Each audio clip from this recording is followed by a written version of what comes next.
Today I have 8 of my best cleaning hacks to share with you.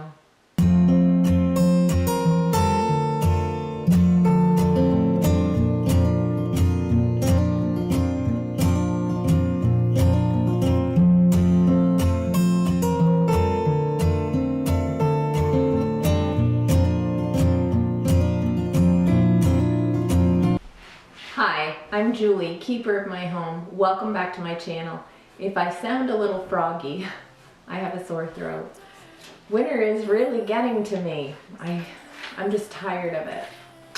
Today I have 8 cleaning hacks that you may or may not know about, so I'd like to share those with you. The first one is your sink drain. How often do you clean your drain? I know you clean your sink, but how often do you clean the drain? After time, there's odors that come up from the drain.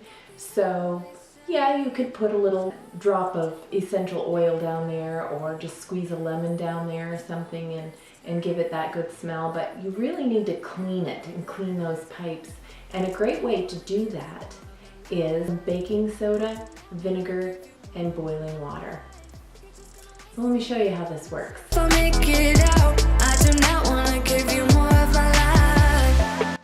This is really the easiest way to clean your drain, and it's stuff that you have in your kitchen already, so there's no harsh cleaners. Just a little bit of baking soda, a little bit of vinegar, and some boiling water.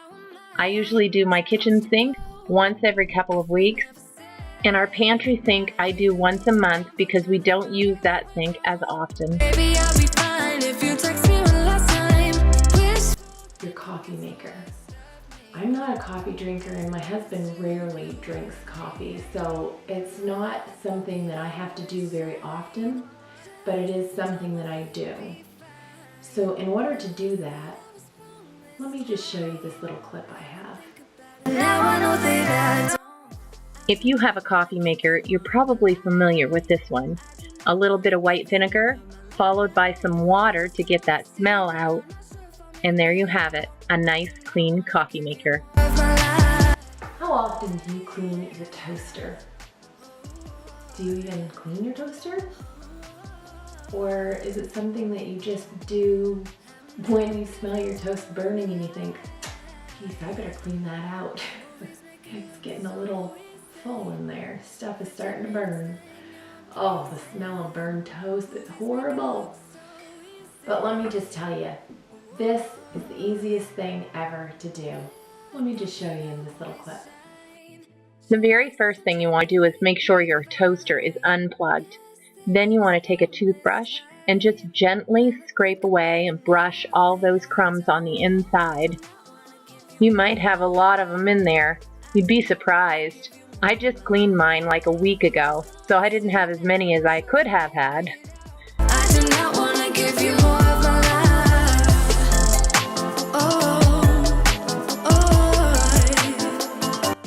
Once you've cleaned the inside, you want to pull the tray out from the bottom and brush that off really good.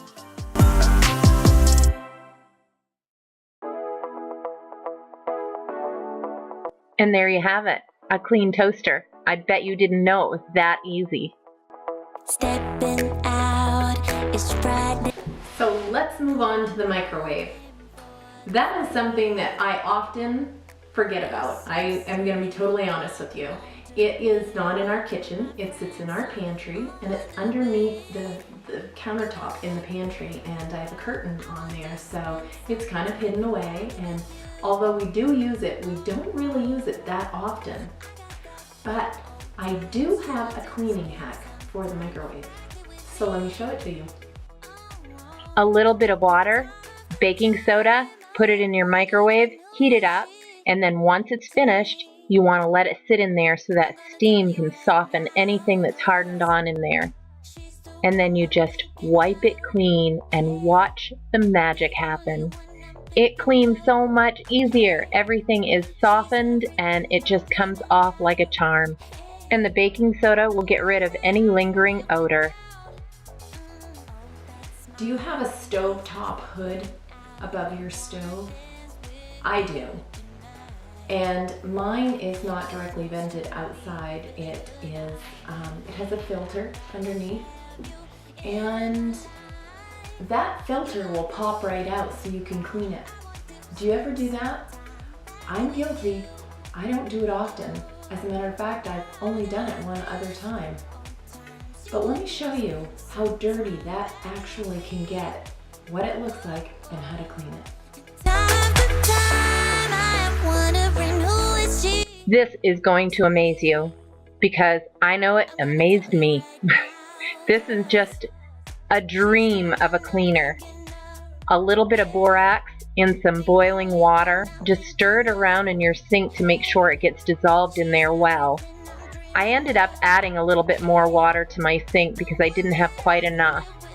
But just let that sit and soak in there for about 15 minutes.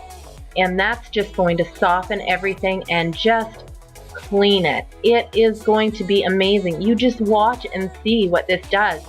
Just running the water over this is just, you can see everything just peel right off. Unbelievable. This is something you definitely have to try. You kind of have to see it for yourself to believe it. Then I take my scrubber brush. This is from Grove Collaborative. I love it. I use it for everything. You just want to take that and scrub that all off. It comes off really easy.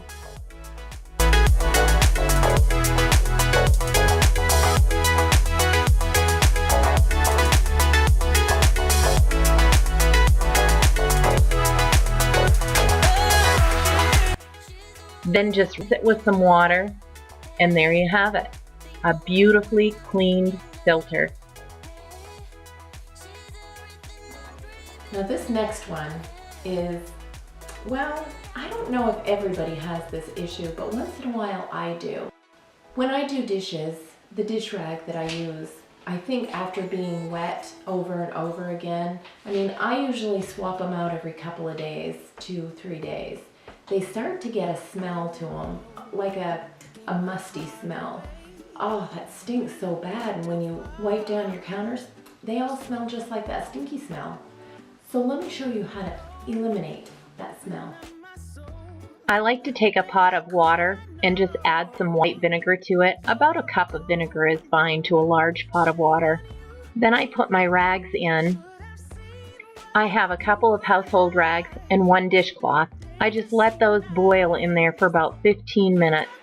Then I move it aside, I let it cool completely, I wring them out, and I hang them to air dry. My husband and I have a gas stove and a cook stove that we cook on. So the bottoms of our pots and pans can get pretty black. It's not easy to clean, and when you just do it with soap and water, it doesn't actually come very clean. So I have to use a special cleaner. This is something that I make myself, and you can make yourself with stuff you have right in your kitchen. So let me show you. This is my DIY soft scrub recipe. It's a little bit of baking soda, Dawn dish soap, and some white vinegar. It does a great job cleaning, not just pots and pans, but it does other areas too. I'll link a couple videos above so you can see. I'm a big advocate of household cleaners that don't use harsh chemicals. And this is stuff you probably already have in your kitchen. Wooden cutting boards. They are a great tool to have in your kitchen. You can use them for slicing vegetables, meats, cheeses. They're very versatile. They can even be used as serving platters. But how do you clean them? Well, let me show you. You never want to put a wooden cutting board into a dishwasher or a sink full of water. They will warp or even split. So you just want to take a brush and scrub it off until it's clean. I'm using my Bubble Up dish brush from Grove Collaborative. Once you're finished washing this, just stand it up to let it air dry. To remove stains from your cutting board, you want to use a little bit of baking soda. Just sprinkle it all on there, and then take a lemon, slice it in half, and use that lemon half to really rub that baking soda into your board. It does a great job of removing stains, and it also sanitizes it as well.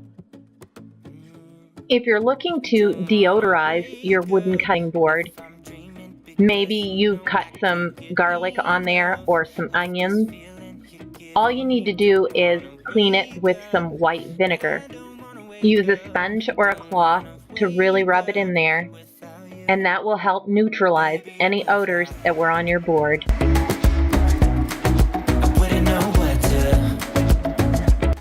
There you have it, my 8 kitchen cleaning hacks. Do you have some cleaning hacks? Not just for your kitchen, but in your home in general?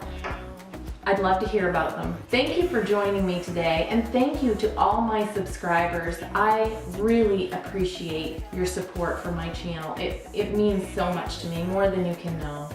I'm shooting for 1,000 subscribers right now. That's my goal. Maybe by summer? I don't know, is that a lot to ask for? I don't have very many right now, but spread the word.